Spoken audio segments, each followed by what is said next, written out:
La convivencia nos propone divisiones y acuerdos. La polarización ha sido, es y será una de las características de la naturaleza humana. Arriba y abajo, derecha e izquierda, frío y calor, alto y bajo, y así podríamos seguir enumerando dos posiciones básicas, en las antípodas una de otra si las enfrentamos, los tales y los cuales son una interpretación de dicha división, cuyo objetivo es muy amplio y directo, la oportunidad de exponer las dos caras de la moneda e intentar una aproximación dentro de la oposición. Queda claro que existe un todo cuyas facetas, básicamente, son dos, pero en algún punto deberían coincidir. En matemáticas, la utilización del teorema propone soluciones prácticas. ¿Y por qué un teorema? Porque es lo más apropiado al momento de intentar un análisis profundo y llegar a una conclusión válida, viniendo de una probable hipótesis y elaborando una estudiada tesis, mostrarlo e intentar razonarlo es el objetivo final. Juntos esperamos lograrlo. Bienvenidos a Teorema de Tales y Cuales. Teorema de Tales y Cuales.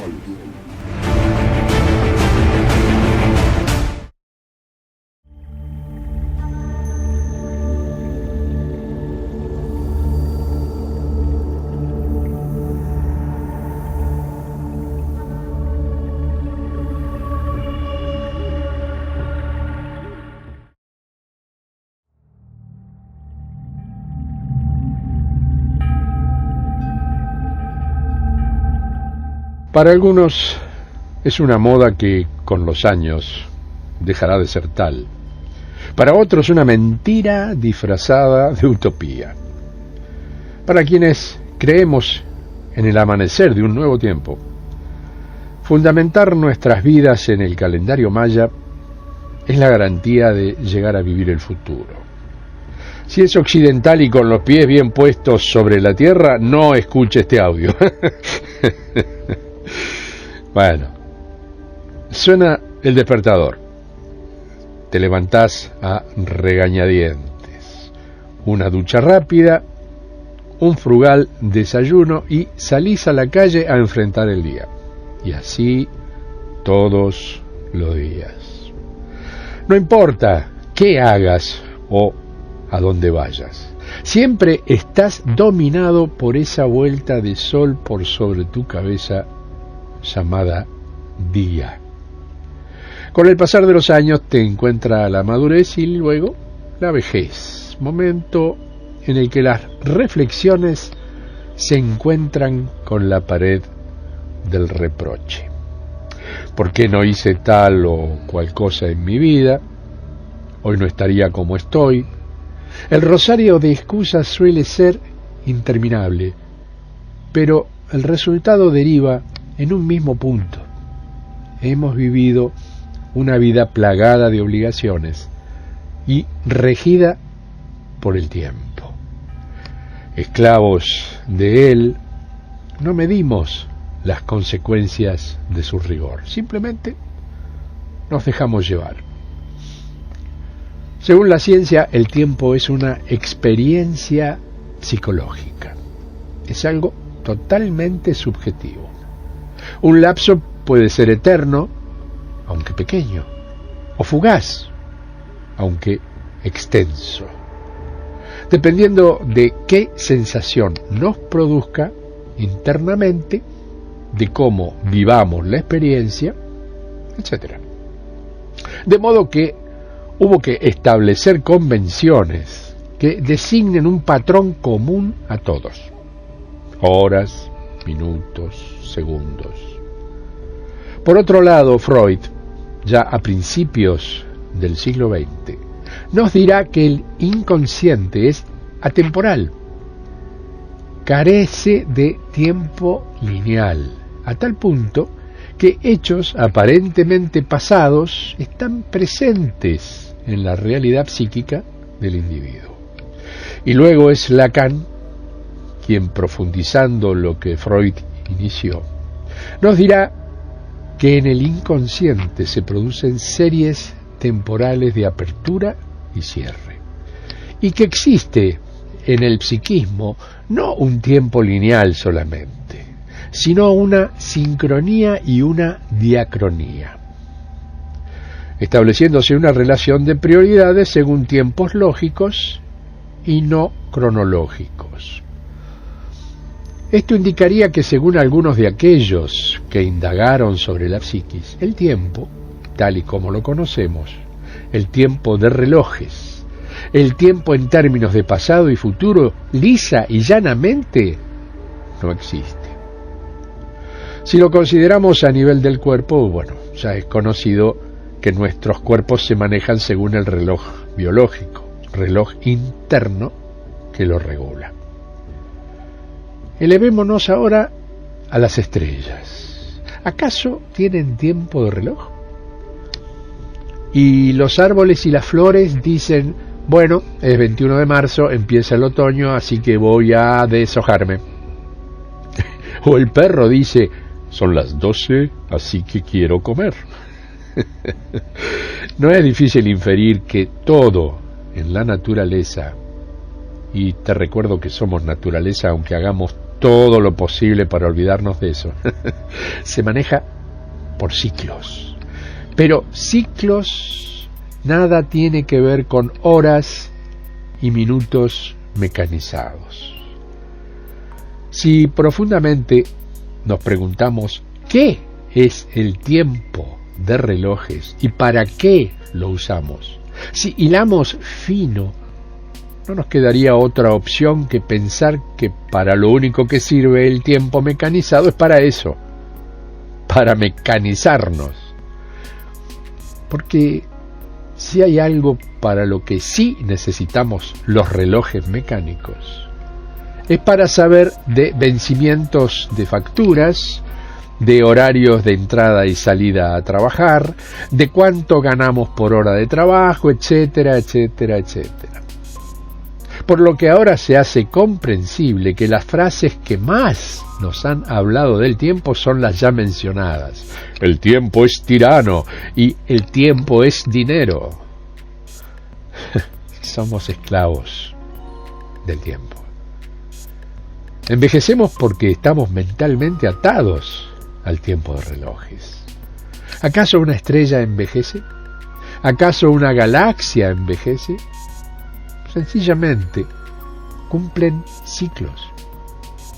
Somos esclavos del tiempo. Somos esclavos. Vivimos en un mundo mecanizado y pretendemos mecanizar a la naturaleza. Evidente choque de fuerzas antagónicas cuyas consecuencias vivimos a diario y cada vez más marcadamente. Pero aquí radica una de las claves que, según nos han dicho tantas otras culturas, nos han obsequiado. Vivimos en la ilusión. De hecho, Maya, o Maya, para los hindúes, además de ser el nombre de la madre del príncipe Siddhartha, significa ilusión. Vivimos en un mundo creado por la imaginería mecanizada del tiempo reloj. Los mayas vienen a enseñarnos esto. Nos dicen que eso que trascendió en la historia como calendario maya es una llave interdimensional. ¿Y de qué se trata esto? Las profecías mayas hablan de un rayo sincronizador de luz que brilla cada 5.125, o sea, 5.125 años, y que afecta el comportamiento del Sol. En diciembre del año 1996, un satélite enviado por la NASA para investigar el Sol, SOHO, se encuentra con una sorpresa, que el Sol ya no tiene polo sur y norte, es decir, que se había convertido en un campo magnético homogéneo. En enero del 1997, una impresionante tormenta magnética ocasiona una enorme radiación solar que destruye el satélite Telstar 41. En diciembre del 1997, la NASA detecta que el centro de la galaxia comienza a enviar inmensas cantidades de energía al universo.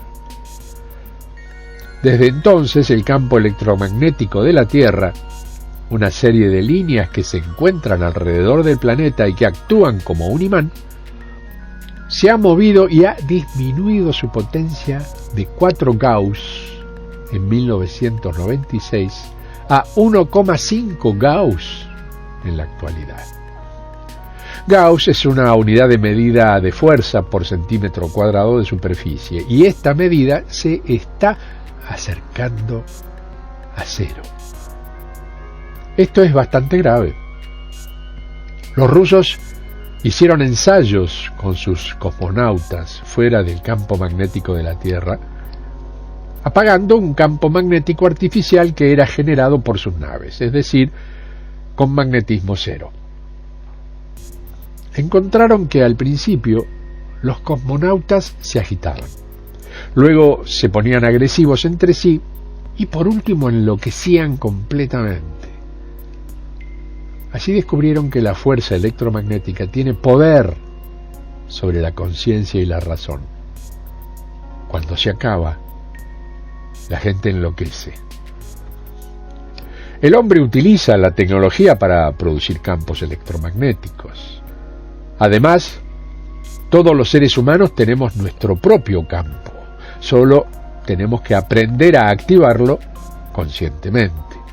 Esto se puede realizar de diversas maneras. Una de ellas es por la meditación y la respiración. Lo cierto es que está cambiando el electromagnetismo terrestre. La disminución de la intensidad del campo electromagnético de la Tierra en los últimos años ha causado que los pájaros que emigran entre los países, utilizando las líneas de ese campo de fuerza como guía, pierdan el rumbo.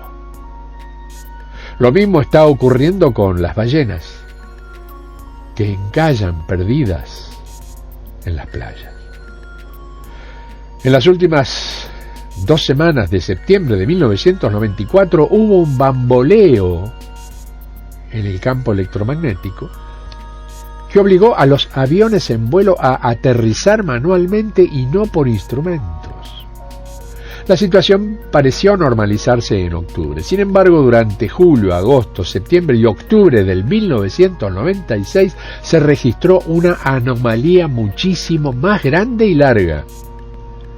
El polo sur magnético se desplazó rápidamente, moviéndose hasta 17 grados en un día.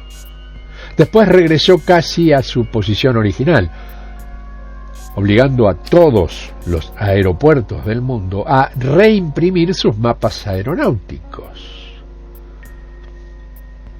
Comenzó a cambiar la frecuencia de vibración o de resonancia Schumann, que es como la frecuencia cardíaca del planeta. El ritmo subió de una frecuencia inicial en 1997 de 7,8 Hz a 11,5 Hz en 1999. El planeta se está agitando. Digamos que lo antedicho es fuente histórica. Han transcurrido más de 20 años. Pero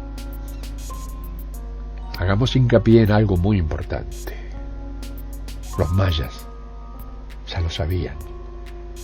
Todo esto quiere decir que nuestros científicos sí saben lo que está pasando y están de acuerdo con lo que encontraron los mayas hace 1200 años.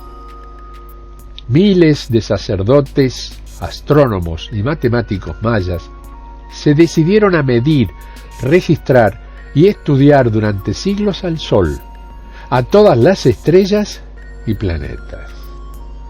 Hace 1200 años fueron tan avanzados que calcularon la distancia que recorre nuestro planeta anualmente alrededor del Sol. Tuvieron tanta precisión que hoy la NASA solo tiene centímetros de diferencia con las medidas que obtuvieron los mayas.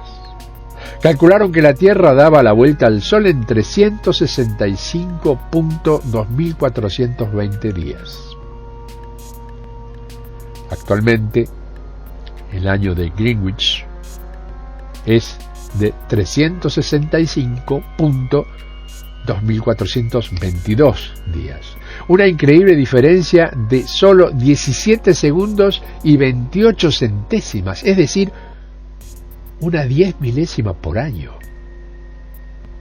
Los mayas midieron el año del planeta Venus y lo establecieron en 584 días.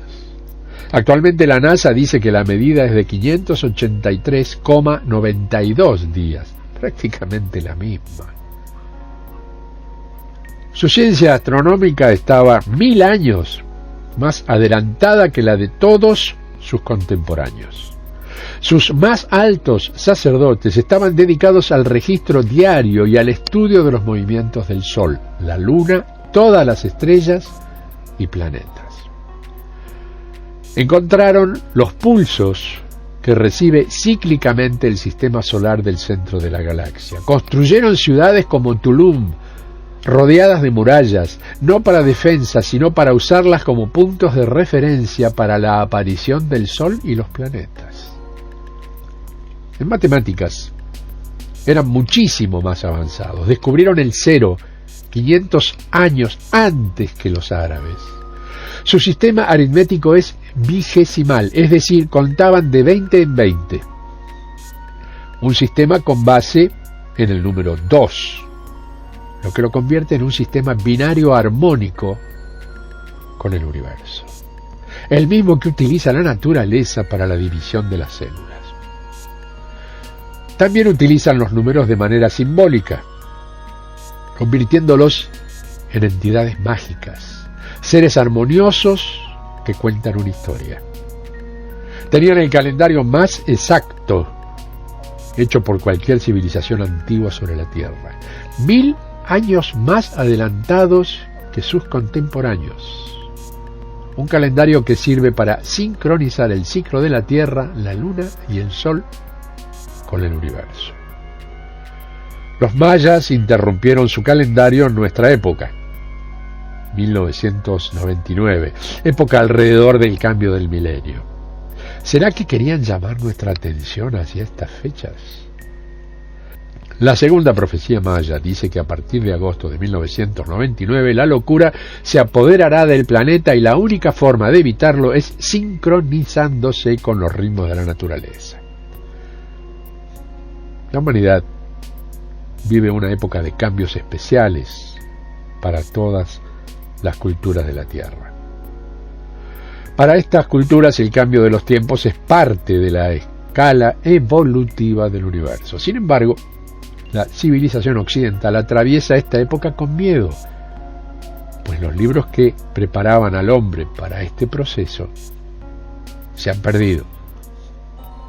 En el año 325 después de Cristo, el emperador Constantino organizó el Concilio de Nicea para acordar cuáles textos sagrados serían aprobados y cuáles desechados en la nueva religión aceptada por el Estado.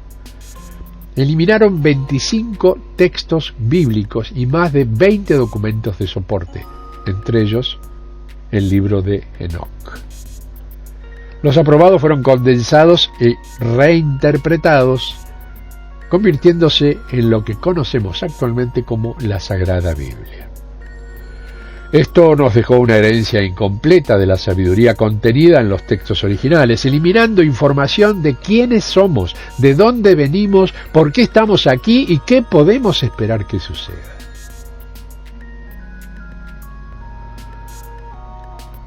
La séptima profecía maya nos habla del momento en el que el sistema solar en su giro cíclico sale de la noche para entrar en el amanecer de la galaxia.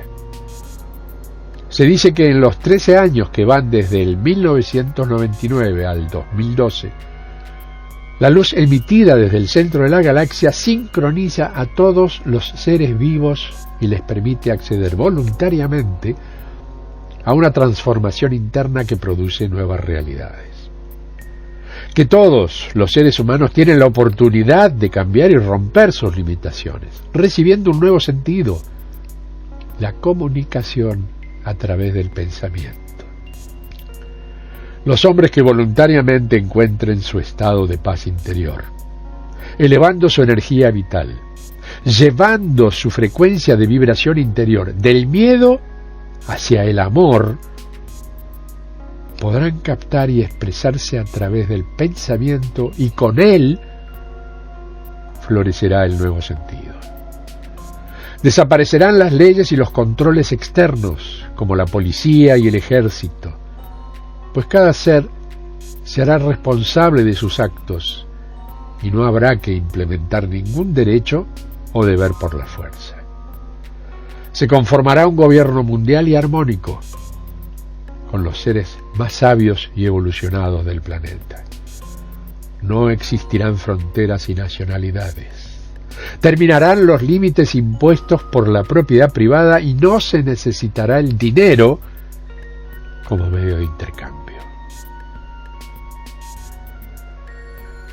A partir del sábado 22 de diciembre de 2012, todas las relaciones estarán basadas en la tolerancia y la flexibilidad, pues los hombres sentirán a los otros como parte de sí mismos.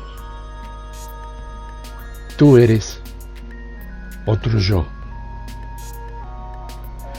Los mayas expresaban ese concepto de unidad en su saludo diario. Yo soy otro tú, decían en su lenguaje. A lo que contestaban, tú eres otro yo.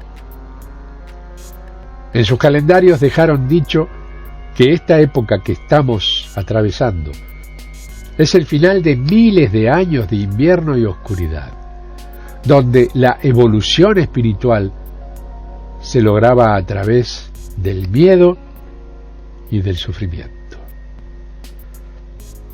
Ahora es el mejor momento para empezar a alinearnos con nuestra forma de onda natural, original, particular, con nuestra integridad y ayudar a nuestra tierra, ayudándonos a nosotros mismos. Después de todo se trata de sincronizarnos y, por favor, notemos que tal como la palabra nos lo indica, para sincronizarnos con el universo es preciso sincronizarnos, es decir, síncrono, sin tiempo cronológico.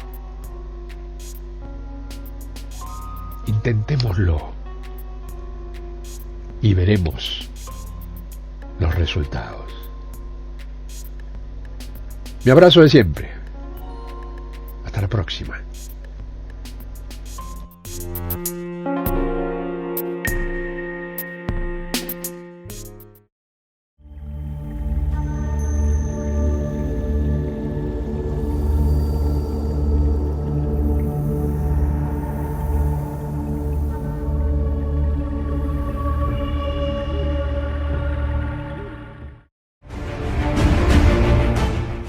Teorema de tales y cuales.